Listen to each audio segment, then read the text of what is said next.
നമസ്തേ. വഖഫ് ഭേദഗതി നിയമത്തിനെതിരെയുള്ള പ്രതിഷേധത്തിന്റെ മറവിൽ ബംഗാളിൽ ഗോദ്ര ആവർത്തിക്കാൻ ശ്രമം. പശ്ചിമ ബംഗാളിലെ മുർഷിദാബാദിലും ഡയമണ്ട് ഹാർബറിലും വഖഫ് ഭേദഗതി ബില്ലിനെതിരെ നടന്നുകൊണ്ടിരിക്കുന്ന പ്രതിഷേധം വെള്ളിയാഴ്ച അക്രമാസക്തമായി. ഈ വെള്ളിയാഴ്ച പ്രാർത്ഥന കഴിഞ്ഞ ശേഷം അക്രമികൾ ഒത്തുകൂടി പോലീസിന് നേരെ കല്ലെറിയുകയും പോലീസ് വാഹനങ്ങൾക്ക് തീയിടുകയുമായിരുന്നു. നിംതിത്ത റെയിൽവേ സ്റ്റേഷനിൽ നിർത്തിയിട്ടിരുന്ന ട്രെയിനിനു നേരെ പ്രതിഷേധക്കാർ കല്ലെറിഞ്ഞു. പ്രതിഷേധക്കാർ റെയിൽവേ സ്റ്റേഷനകത്ത് കടന്ന സാധന സാമഗ്രികൾ അടിച്ചു തകർക്കുകയും വലിയ തോതിൽ നാശനഷ്ടം ഉണ്ടാക്കുകയും ചെയ്തു. നോക്കൂ, പശ്ചിമ ബംഗാളിലെ ഈ പ്രതിഷേധം മുഖ്യമന്ത്രി മമതാ ബാനർജിയുടെ നേതൃത്വത്തിലുള്ള സർക്കാർ സ്പോൺസേഡ് ആക്രമണം തന്നെയാണ് എന്ന രീതിയിലേക്കല്ലേ ഇക്കാര്യങ്ങൾ വിരൽ ചൂണ്ടുന്നത്.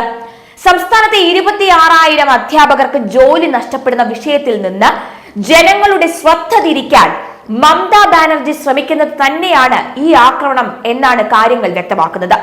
പശ്ചിമ ബംഗാളിൽ 2021 തിരഞ്ഞെടുപ്പിന് മുൻപ് CAA രൂപീകരിക്കുന്നതിനായി CAA നിയമം പാസാക്കുമ്പോൾ സംസ്ഥാനത്ത് ട്രെയിൻ കത്തിച്ചതടക്കമുള്ള ഇത്തരം രീതിയിലുള്ള ആക്രമണങ്ങൾ നാം കണ്ടതാണ്. പ്രതിഷേധക്കാരെ തടയുന്നതിനിടെ 10ഓളം പോലീസുകാർക്കാണ് ഈ വെള്ളിയാഴ്ച പരിക്കേറ്റത്. പ്രതിഷേധക്കാരെ തടയാനും കൂടുതൽ അനിഷ്ട സംഭവങ്ങൾ ഉണ്ടാകാതിരിക്കാനുമായി ബോർഡർ സെക്യൂരിറ്റി ഫോഴ്സിനെ സ്ഥലത്ത് വിന്യസിച്ചിരിക്കുകയാണ്. പ്രതിഷേധങ്ങളും ആക്രമണങ്ങളും കാരണം സംഭവത്തിന് പിന്നാലെ 2 ട്രെയിനുകൾ റദ്ദാക്കുകയും 5ഓളം ട്രെയിനുകൾ വഴിതിരിച്ചുവിട്ടതായും റെയിൽവേ അധികൃതർ അറിയിച്ചിരുന്നു. ഈ ആക്രമണത്തിൽ ഏതാനും പ്രതിഷേധക്കാർക്കും പരിക്കേറ്റിട്ടുള്ളതായി ദേശീയ മാധ്യമങ്ങൾ റിപ്പോർട്ട് ചെയ്യുന്നുണ്ട്. ഈ കഴിഞ്ഞ വെള്ളിയാഴ്ച പ്രാർത്ഥനയ്ക്ക് ശേഷം നിരവധി പ്രക്ഷോഭകർ ഒത്തുകൂടി മുർഷിദാബാദിൽ വഖഫ് നിയമത്തിനെതിരെ പ്രതിഷേധിക്കാൻ തുടങ്ങുകയായിരുന്നു. തടവുകാരെ വഹിച്ചുകൊണ്ട് സമീപത്തുകൂടി കടന്നു പോകുകയായിരുന്ന പോലീസ് വാനിന്റെ നേരെ കല്ലെറിഞ്ഞതോടുകൂടിയാണ് പ്രതിഷേധം അക്രമാസക്തമായത്. പ്രതിഷേധക്കാർ ദേശീയപാത 12 ഉപരോധിക്കുകയും പോലീസ് വാഹനങ്ങൾക്ക് നേരെ കല്ലെറിയുകയും വാഹനങ്ങൾക്ക് തീയിടുകയുമായിരുന്നു. സംഭവത്തിൽ കർശന നടപടി സ്വീകരിക്കാൻ മുഖ്യമന്ത്രി മമതാ ബാനർജിക്ക് ഗവർണർ CV ആനന്ദ ബോസ് നിർദ്ദേശം നൽകിയിട്ടുണ്ട്.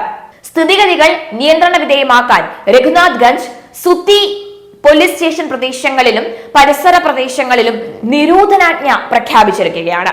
സ്ഥിതിഗതികൾ നിയന്ത്രണ വിധേയമാക്കാൻ BSF സേനയെയും ഇവിടെ വിന്യസിച്ചിട്ടുണ്ട്.